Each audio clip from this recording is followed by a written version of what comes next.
Ashton Kutcher has been named one of Forbes magazine's world's most powerful celebrities and one of Fast Company's magazine's most creative people. And today, he is here with us. Please join me in welcoming to the stage Ashton Kutcher and moderating Nathan Latka.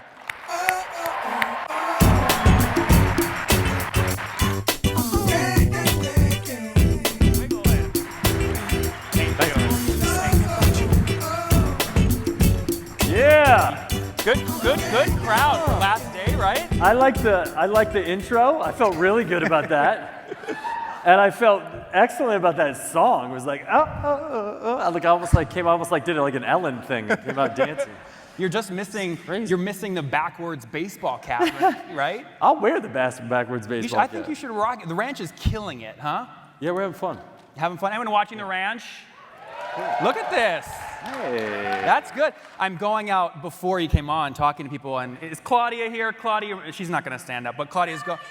Oh, look! Oh, Claudia! Hello!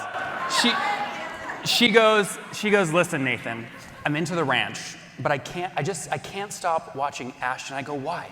He goes, his skin is just so beautiful. Claudia, am I right? Yeah. I'm not making this up. So the first question Dial soap. And it just crushes. Say the first question. What do I use? Skincare routine. What are you talking about? Dial soap, man. Dial soap? It's the real deal. There you go. Well, listen, we were joking backstage saying we're gonna have a lot of fun here today, and then we're gonna go off and gamble. And you said, Nathan, I only play games I can win, or something like that, right? I bet on things I know I can win. Yeah. 1998. You jump in, that 70s show. I mean, did you know immediately this is your home, it's gonna work? No, I had no idea. The truth is growing up in Iowa, I always wanted to be an actor. Yeah. I was in the house. We always represent. No, growing up in Iowa, I always wanted to be an actor. I did a play when I was in junior high school, and my twin brother had a heart transplant like that year, and I felt like I was like an invisible human. And I got on stage, and I was doing To Kill a Mockingbird in my high school, and the audience applauded and stood up and saw me, and there was that, I mean, truly, it was just like having attention as a kid that made me fall in love with it. And once you love doing something, it's pretty easy to get good at it. So that started me on this path, but I didn't really know or think that there was a way to actually become an actor. I was in Iowa, and I won a contest, and I won a trip to New York, and I got there and started working, and as a model, not really even knowing at the time that guys modeled. Claudia, there you go. I mean, I thought Fabio was the male model. Like, I didn't realize that I didn't even just sort of put it together. And I was like, I don't look like Fabio. This is not going to work for me. But I started doing this modeling thing, and they were, have you ever thought about doing this? I said, no, I thought about being an actor. And what year was this? I mean, how old were you at this point? I was 19. Okay. I was going to college for biochemical engineering, and I dropped out of college. My dad thought I was crazy. I had a summer job working at General Mills factory, sweeping Cheerio dust, doing janitorial work. And I was like, I'm not going to go work at General Mills this summer. I'm going to go be a model. Now, easy decision. For my dad in Iowa, it was like, get the fuck back here. And I had $100 and my Boy Scout duffel bag and a sleeping bag, and I moved to New York. And I just treated modeling like a job and went and sat on my agent's couch every day, which was really annoying for them because apparently that's not what you do. But I only knew how to go to job and work 8 hours a day. And so I just went and sat on their couch until they sent me out. And eventually, I think they just wanted me to get me out of the office. Mm-hmm. So they sent me to acting manager, who then started sending me, then I went and sat on their couch.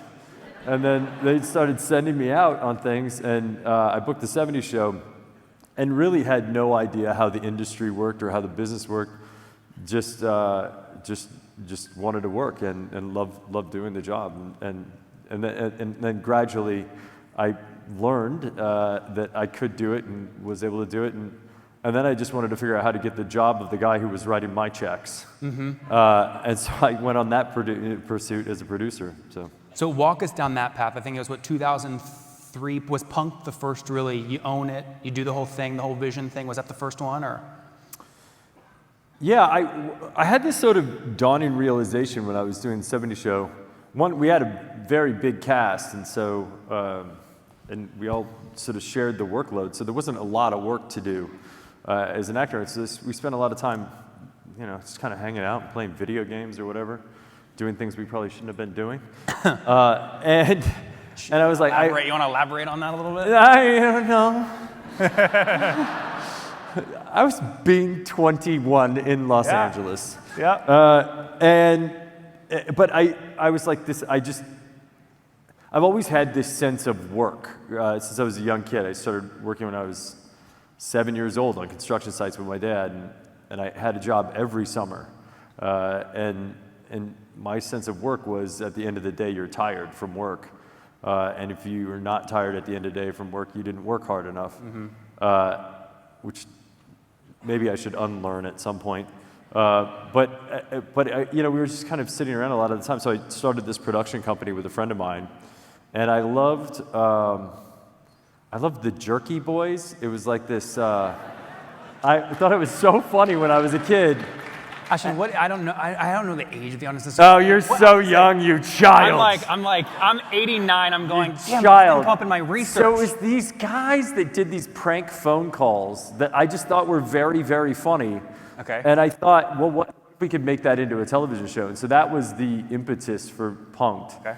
And originally it wasn't about celebrities or anything like that. It just got a lot funnier when it was like people that people knew having the wool pulled over their eyes. And so, but what I realized when I was doing that 70 Show is that, this thing was built by people, and I'm a person, and if I pay attention to how these little components all come together, I could build my own show. And then we built Punk'd, and then we did Beauty and the Geek, and we produced The Butterfly Effect and a bunch of movies and stuff like that. And so when we just learned how to do that.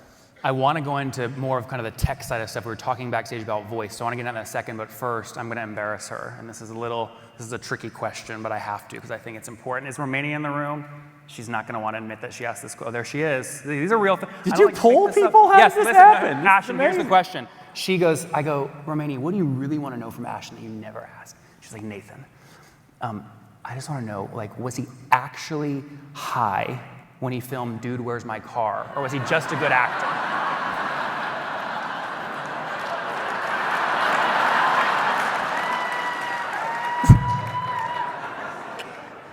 You can't lose with your answer, by the way. Either one, you win. So the truth?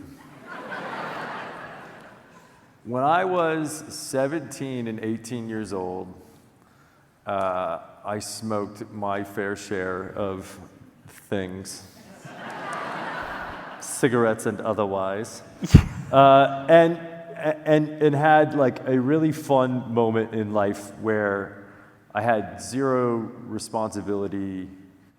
It was not a risky proposition. And I smoked and did things and went and I followed fish around for a little bit and did all kinds of weird, random things. These are real, fish and... No, there was a band, you young son of a bitch. God damn it. Jesus. I'm never going to be able to do this again. I'm so sorry. Guys! I'm thinking you're Have you heard of the Grateful Dead? Yes, I've got that. Anyway. But then I went to college. In my first semester in college, I was studying biochemical engineering.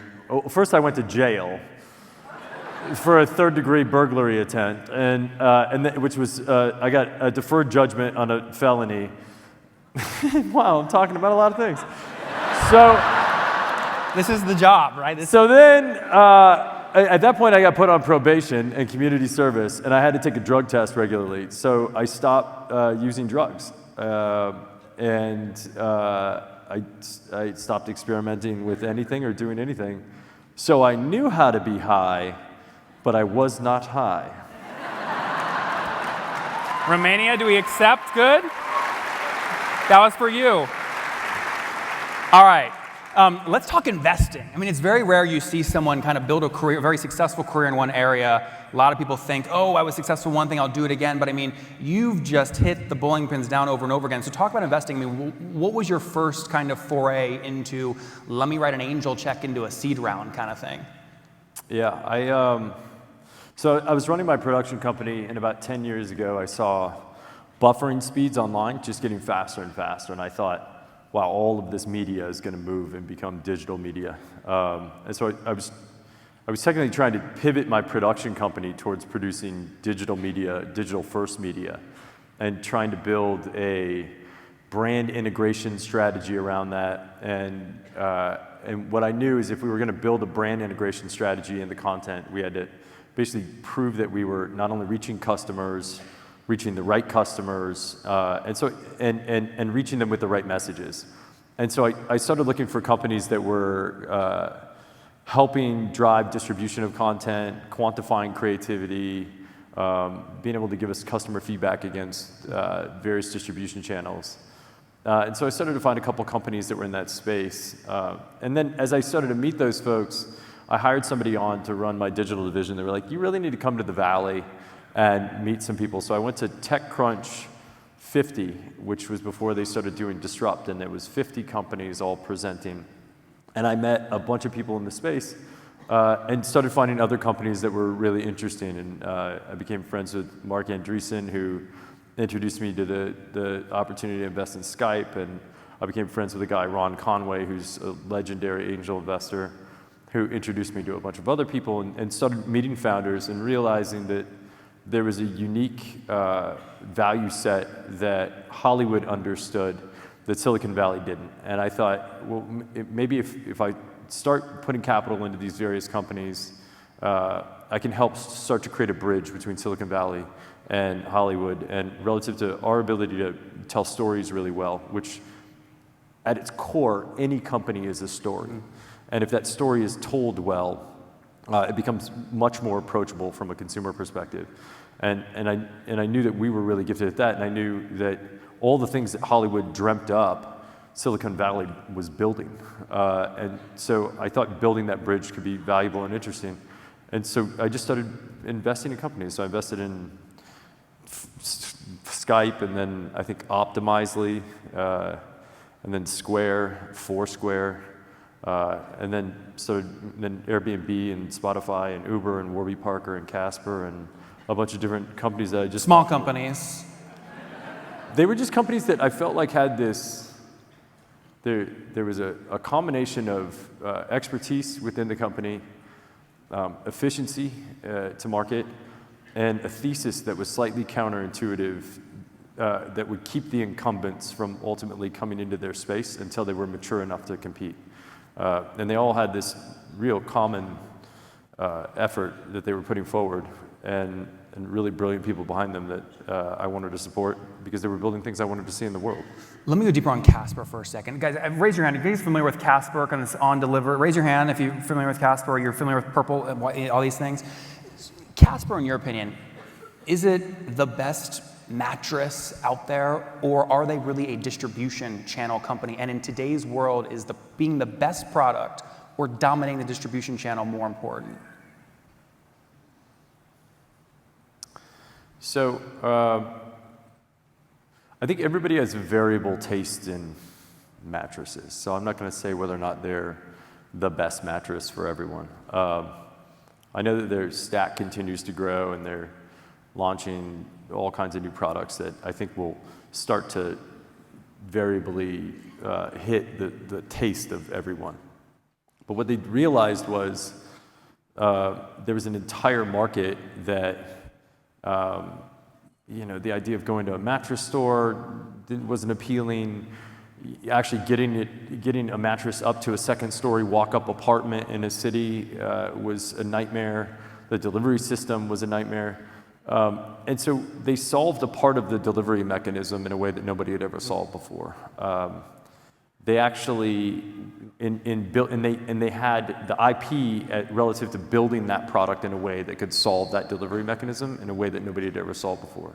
You mean specifically roll it up that tight? Yeah, exactly. And get it in a box that you can get up a 2-story walk-up and you can carry up. That you can put it in the trunk of an Uber and get it home. And so I think that gave them, like I say, enough. And nobody else was, all the big incumbents weren't going to try that right away because they didn't know if it was going to work. But it gave them enough leverage to get enough legs to get far enough in the business that now they can innovate on that mattress and continue to drive different SKUs into the market. So sometimes you don't have to be the best at everything, you just have to be the best at one thing, and then you can build from that.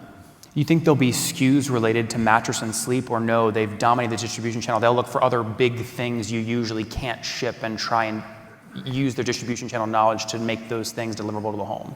I don't know. They could do a lot of things. I didn't know we were selling mattresses today. I'm just curious. Had I known, I would have called up Philip before I came out here. And, I don't know. I know that they have multiple SKUs, and I know that they've continued to innovate on product in a way that others haven't, that are going to give them another edge in the market that I don't think other folks have. And so, eventually. I don't think all products have that issue, and I don't know how you're going to shrink a refrigerator to get it up the stairs. I don't think they're going to do that, but I think that you look at, there's companies like, I saw this company called Burrow. I'm not an investor, so I'm not, but it's a couch that has a modularity that allows for that. So I think other companies will continue to innovate in that same way in other verticals. All right, let's shift back to tech. So you get in a race with CNN on Twitter. Who can hit 1 million? Was it 1 million Twitter followers first? What year was this? And what did you see early on at Twitter that said this is a great way to communicate with more people faster? What year was it? I think it was about 10 years ago.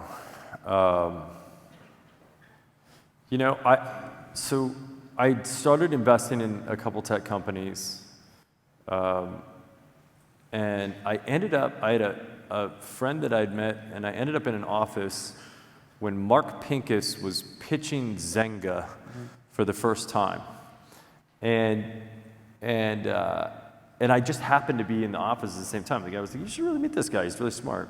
And Mark Pincus was explaining K-factor and virality to me in a way that had never been explained before. And he really knew what he was talking about. Years later, he came to me and he said, K-factor and virality is far less important than retention, but I think he learned that lesson through the course of his company.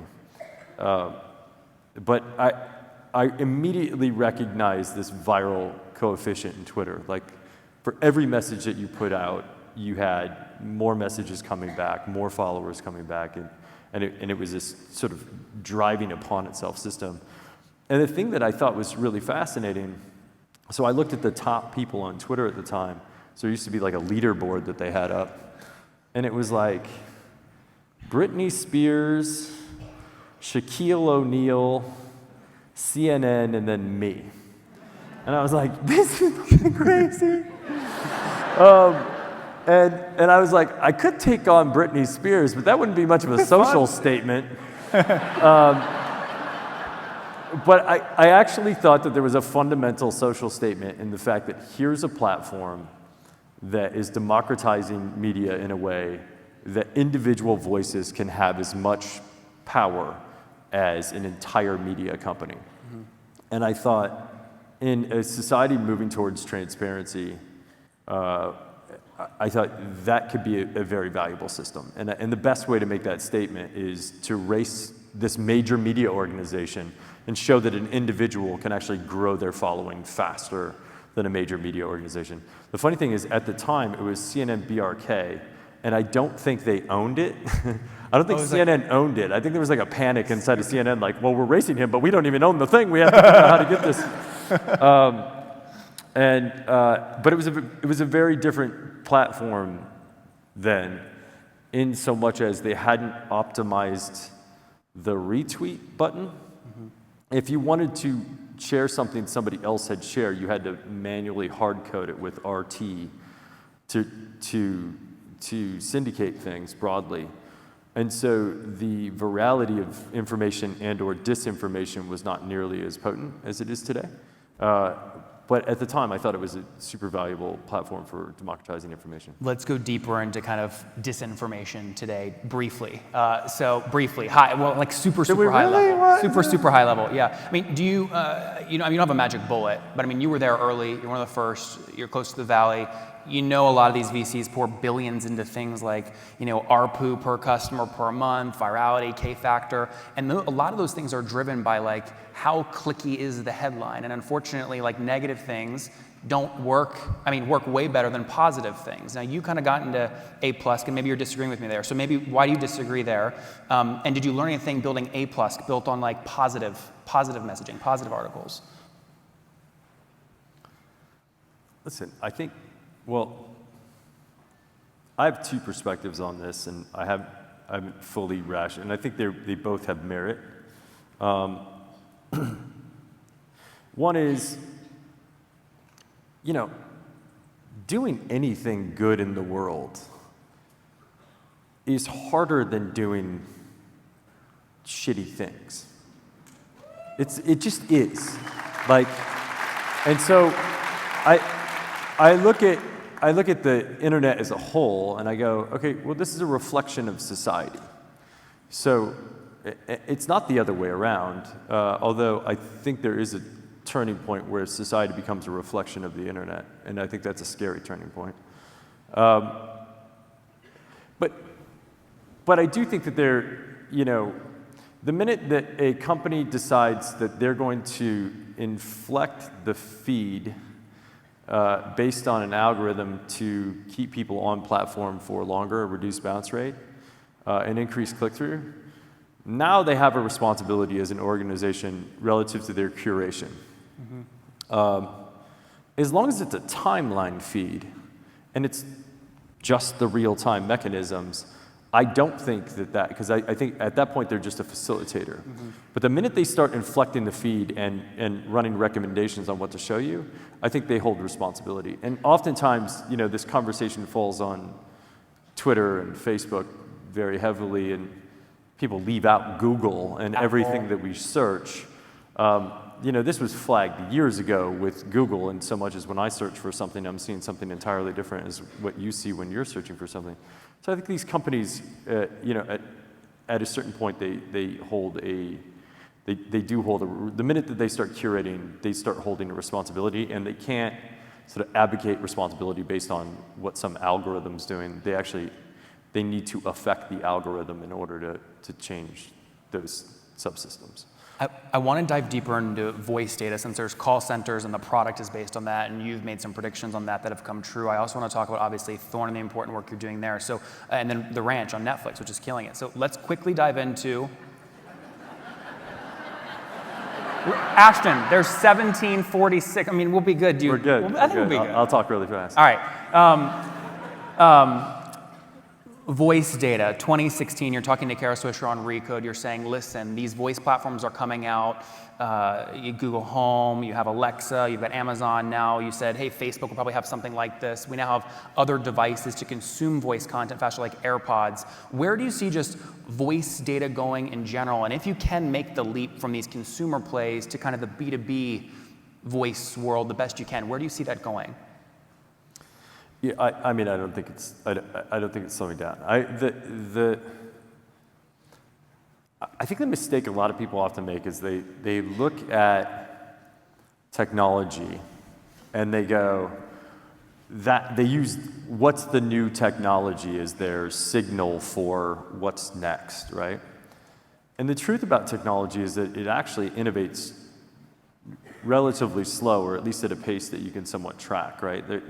You know, from a sensor perspective, from a distribution perspective, you know, the iPhone has changed and things have gotten faster, you know, different devices have changed, but, you know, it's like GPS really got put into these devices in like 2005, and there hasn't been like an extraordinary advancement in GPS. There's been some triangulation, some things that have been done with Wi-Fi and other things.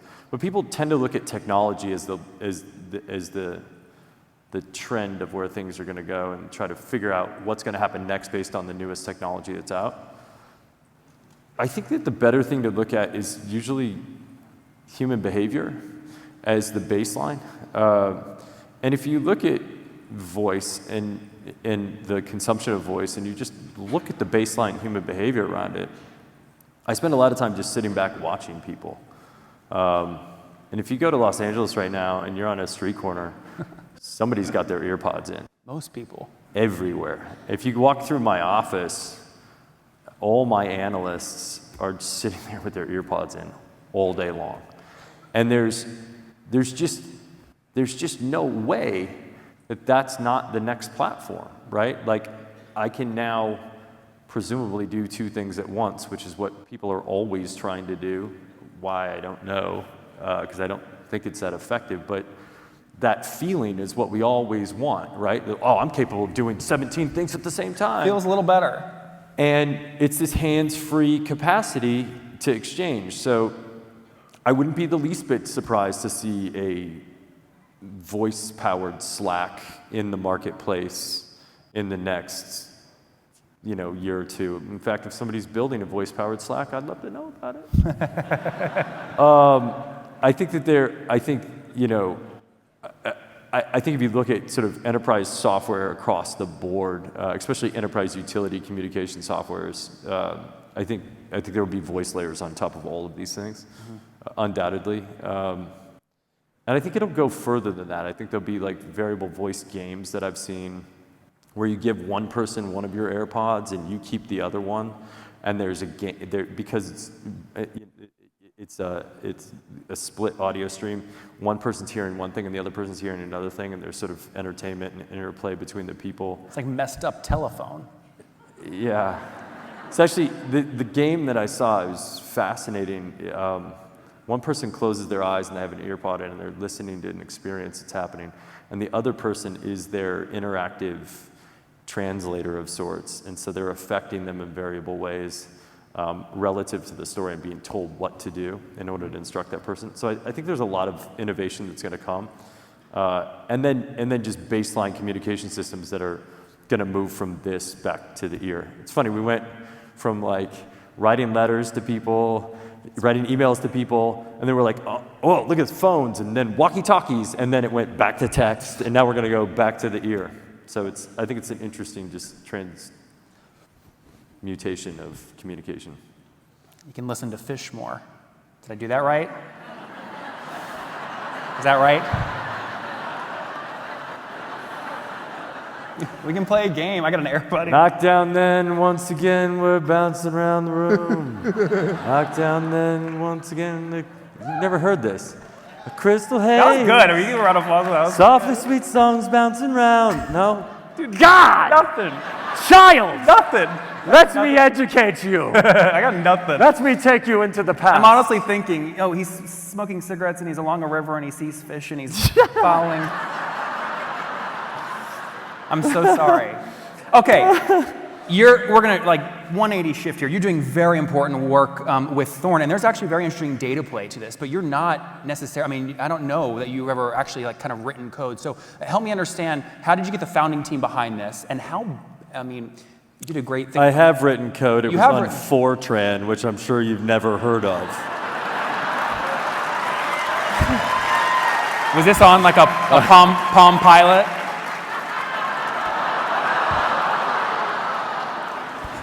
All right, dude, I'm taking off the jacket. It was on a two-way sidekick, a Motorola two-way pager, son. There you go. No, we did it in Morse code across the telegraph.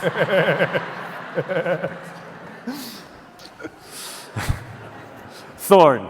Yeah, I think this is one of those things that it's a side effect of kind of everything being online. There's a lot of data out there. There's a lot of people being taken advantage of that people can't see right now, and you're bringing a lot of light to that. So help folks understand, how big of a problem is it? How do you quantify the problem, and how are you attacking it? Yeah, so kind of to step back to like the Facebook, Twitter conversation about technology, I really see technology as a tool. I grew up, my dad was a carpenter, my stepdad was a carpenter. I grew up around tools my whole life. Mm-hmm. And tools make you faster, more efficient, more effective at whatever it is that you're trying to accomplish. And so a lot of these social platforms and the internet and otherwise, they're beautiful, extraordinary tools that if used appropriately are really effective. but they're just as effective if used maliciously. So if you step back, there's a point in time in the late 80s where they thought, federal agencies thought that child pornography was basically done. It had been being transferred through the mail, but the punishments had become great enough, the observation systems had become good enough that people really couldn't transfer child pornography anymore. And it really got squashed. And with the boom of the internet, not only did it democratize everything, communication, it also democratized this craft, if you will. We realized this pretty early on. We were looking at human trafficking issues and realized that 75% of the transactions for sex, for human trafficking, were happening online. And so we built a software set to help law enforcement prioritize their caseload. And subsequently, we found about 9,000 kids that were being trafficked through those systems. And then Annually? What's that? Annually? In last year, I think we found, I want to say, I might be misquoted, I think we found 6,000 kids last year. We found like 32,000, we've identified 32,000 people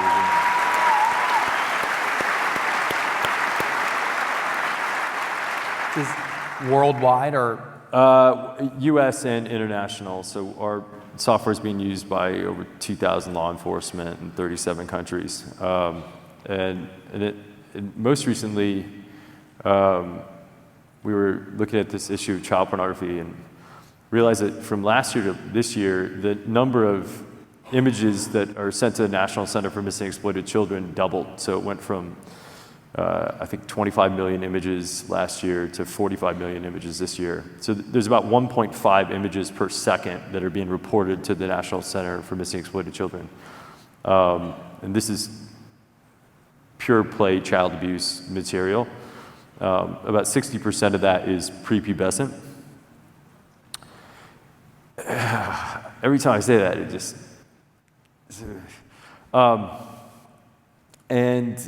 while those 45 million images that are being reported, they're being reported by about 12 companies, the major internet companies that are handling user-generated content.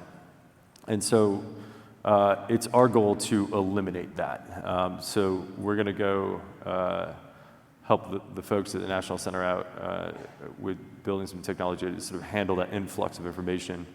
And then we also built a tool for enterprise now. So if you're a company not one of the big 12 that can afford to build software to actually monitor and report this stuff, we've built the software now. So there's no more excuses. So if you have a company that has UGC content, we can monitor your UGC content and ensure to whatever degree it is possible that you don't have child pornography images on your platform.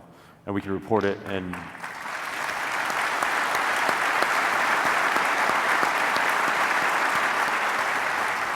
really the goal is to take these cases that are, take 3 years to find some kid that's being raped every day. We can take these cases from 3 years down to 3 minutes. And that's the goal. And I think we can do it. And we actually just won a audacious prize. Just came from Vancouver, where we won a big prize. So we got some funding to pull this off. And I think in the next 7 years, we can make the internet child pornography free.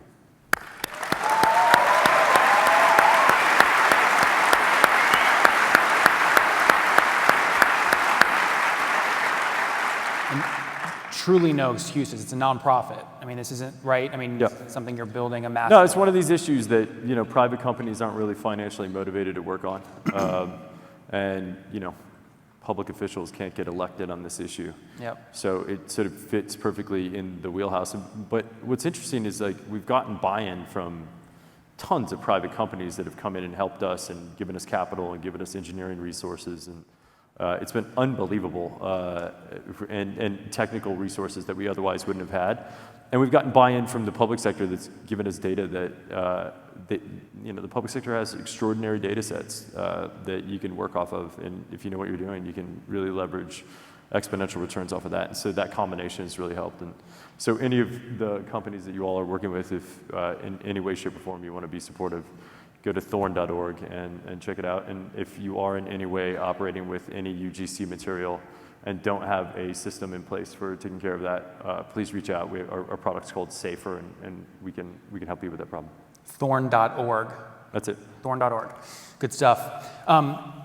Let's shift. I want to talk about kind of what you're focused on today, but first, Bruce is going to kill me if I don't ask this question. He says, Nathan, I'd really want to ask Ashton this. He bought a ticket on, I don't know if it was one of the first 500 or the 500th ticket from Branson, Virgin Galactic, go to space. Yeah. Kind of cool.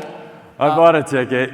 My what? wife doesn't want me to go, and I'm like, I want to go to space. And she's like, you have kids now. I didn't have kids when I bought the ticket. I mean, this is a huge mistake. What year? I mean, what year was that? Was okay. So that would have been 4 or 5 years ago.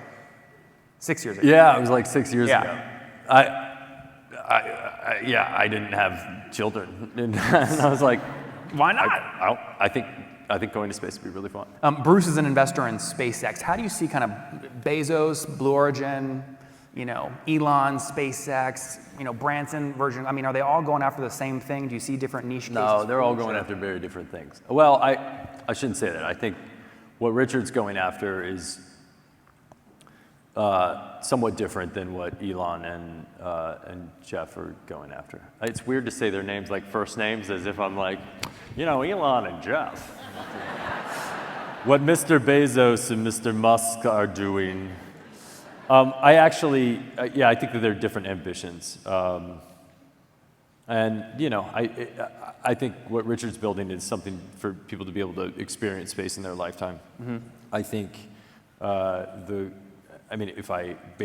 based on my inference, why am I talking about this? I'm not an expert on this. There's something online that will tell you more than what I'm going to tell you.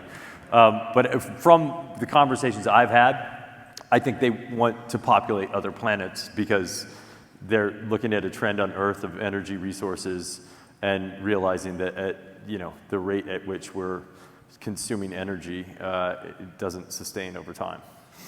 The ranch. There was only one place you wanted to take it, and it was not the same machine that built you in traditional networks. Why was Netflix always the home you wanted to take it to, and why has it worked so well?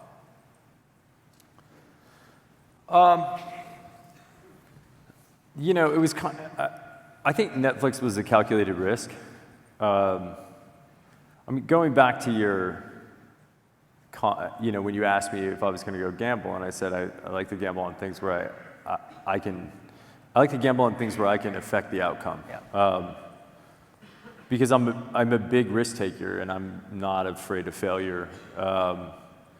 But at the same time, I like to take risks that are calculated risk and not just risks for the sake of taking risks. I don't have any sort of wish to. I have this perspective about the world. You come in to the world and you're naked in a room full of strangers, right? And then when you leave the world, one of the last things you do is shit yourself, right? So my perspective on failure, and that's the beginning and the end, okay? We're somewhere in the middle, right? So, we're somewhere between being naked in front of a crowd of strangers and shitting ourselves. So, what's failure when that's the beginning and the end?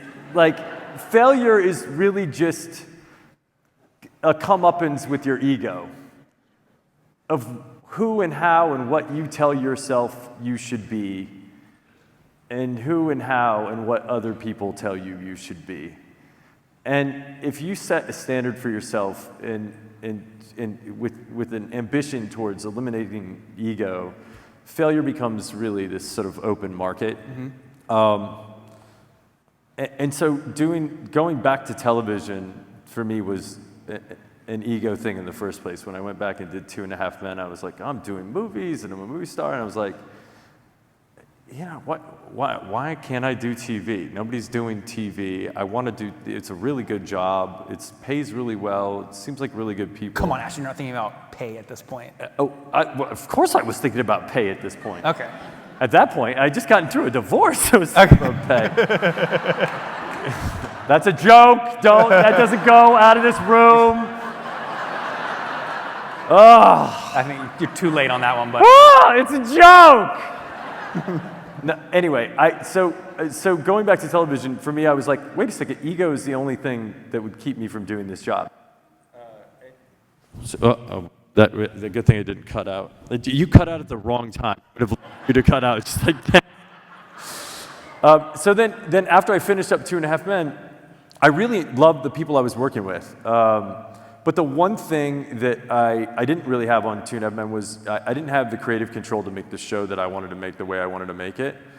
And I knew with this show that there was a giant audience in the middle of America that grew up the way I grew up in Iowa with extraordinarily conservative values around me, but not immalleable conservative values, just generally conservative values.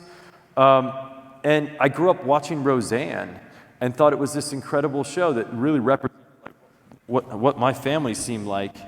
And I didn't think a network was going to really let me make that show honestly. And I thought Netflix might. And it turns out that they did. So, and they've been extraordinary partners, and they've let me make the show that I want to make the way I want to make it with the people I want to make it with. And it's not even like you have to say catch it at 3 p.m. on Wednesday nights. It's go binge watch it for 20 hours. We release the new season on X date, right? Yeah. So when is it? It's on right now. On right now. There you go. I mean, it's always. I think didn't you just say it's like always on? Always on. It's on right now. Guys, actor. There's more episodes coming soon. There you go. Actor, producer, investor, philanthropist, Ashton Kutcher. Thank you. That was awesome. Excuse me. Thank you.